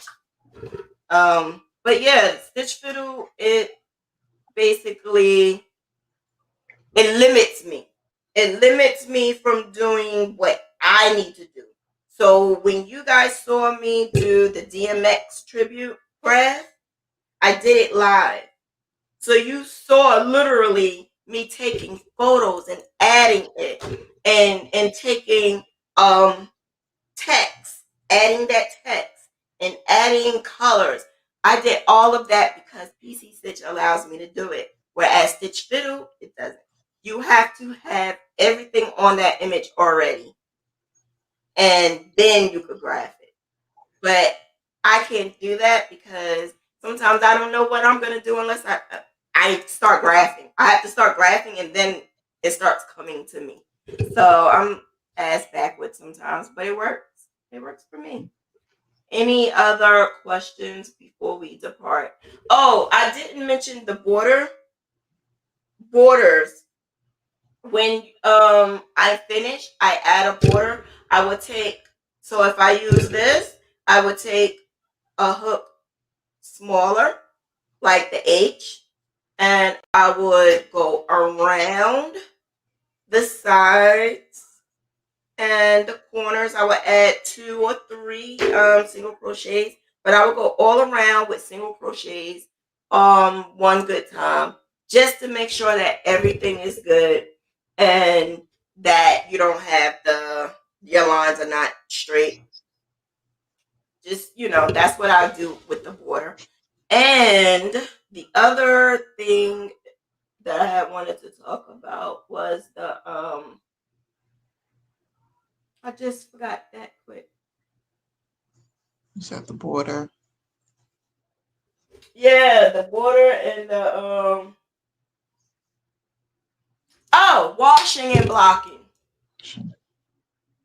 Washing and blocking. So I'm gonna be honest, I don't wash and block all of my graphghans. I don't wash and block. I spray and go. Spray and go. So what I do is, if it's a baby blanket, it gets washed. A baby blanket, I will wash it. I have a whole entire video on the whole entire thing that I do. So what I would do is I would wash it with unscented mild soup. And it could be any detergent. I like to use hypoallergenic Tide. Hypoallergenic Tide unscented for sensitive skin is what I tend to use because it's just the best thing to use. Or Dreft. So I would use Dreft for babies and the unscented Tide for other people. Or sometimes I would just ask my customer, what do you prefer? Or do you, use any specific laundry detergent? I would put it in the washer under gentle. Delicate or gentle. wash with cold water. I would do it under that. Once it's finished, I will air dry. When you air dry, you could hang it up. I used to have this, and I would put it in. I would put it over I had the little bar thing, and I would put it over there and just let it hang. But I also noticed that it's better if it hangs over something. So I bought one of those little gates, and I would hang it over the gate, and it turns out way better for some reason. I don't know why, and it doesn't stretch, because you know how something wet pulls down. So when I had it on the bar and I had it hanging up, it was just like pushing down. Sagging. Yeah, it was sagging and stretching, and I didn't want that. So I learned to just put it over the gate. When I put it over the gate to dry, it air dries. And O to the M to the G. I love how it smells. So what I do is I spray the I don't have it with me. I would use the little tiny it's the little tiny what is that? The Clorox. It's the Clorox detergent thing, the sanitizer thing. I use a little bit of that, and it's a spray. I use the spray, and I spray it. Now that's something I used before the pandemic. And then I have an it's Woolite anti wrinkle. I spray that too. I just spray that over and let it air dry. Once it finished air drying, then I fold it up and put dryer sheets in the middle of it. It blocks as it's drying. So you don't even have to block it. It already blocks so that the shape is like a square. But you also have to understand it's also handmade. So if it's a little wonky, it's okay. But if you wanted to make it an actual perfect square, the best thing to do is block it. Let it air dry, and it will be fine. So that's what I do. I let it air dry. Then when it dries, I fold it up and put the little fabric softener things, the sheets in there, and wrap it up, and it goes into my merchandise bag right there. My merchandise bag right there. New bags. I got new bags. Isn't that beautiful? That's That what's was nice. nice, right? I like. I'm going to do a recorded video on how I send my merchandise. So that will be out this week. But the members see it first. If you're a member, you see it first. I have a question regarding the ebook. When I click on the link, it's no longer working. What can I do? The link is no longer working? When's the last time you used it, Disha? My link? Yeah. Mm, You used couple it of days ago. Yeah, a couple of days ago. Yeah. Yeah, because I lost my flash drive. So it's been a couple of days. Yeah, Nicole, I'm not sure why. See. Maybe it's something else going on. I don't know. But let me know. Let me I don't know. I can't wait until I'm able to switch that damn thing to make it publish and put it on Amazon. Because that's what I'm trying to do. I'm trying to publish it and put it on Amazon. How to choose the correct font when crochet day. Elena, so let me tell you the truth. It's hard to predict what font or size you're going to do without knowing the actual image. So sometimes people say, can you give me the alphabet for Disney? But the first thing I would say is, well, if I give you the alphabet, I could just give you the alphabet, but I need to know the size. So I can't just give you the alphabet without knowing what you're making. Is it going to match? Is it going to look good? Is it going to fit? So a lot of times I would say, well, what's the name? and I would give you and what's the size. So if it's a 200 by 200 and I'm giving you a little 40 by 40, then the name is going to be like this small. So what I tend to do is just either add it into the graph, or I would ask what it looked like and what's the size. When I do, let me show you. Let me show you real quick. When I do the font, look at this. I'm gonna show you. Look how fancy I am. Because I'm fancy. Okay. You see that? So I added her name into this. And I did a little, curve and whatever because I wanted to make it look good. So when I did that, I wanted to choose the font that went well with the image. So this is why, when someone say, I just need the alphabet, I explain all of this for this reason. Because I tend to give you the best font that I believe will go great with the image. So if it's a Mickey Mouse, then I will probably do the Disney font. If it's a girly, like something girly, I would do something like really girly, and it'll be a girly font. But in order to get the right font, the right size, I always need to make sure that the image is going to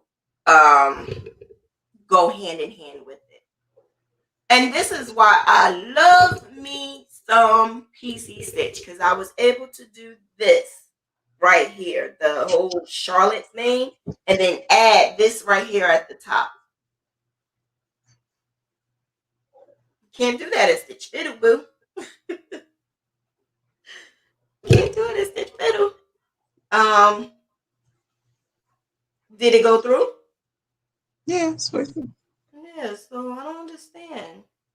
Yeah, I told her to send me Nicole to send me a message. Yeah, because I don't understand why it don't go through.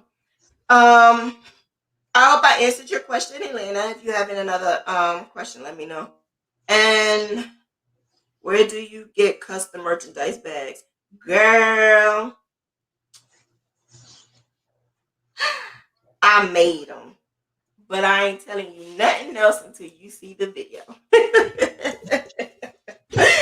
You gotta see the video that I'm gonna put up. It's a recorded video that I'm gonna put up. It's only gonna be like 10, 15 minutes, and I'm gonna put it up this weekend.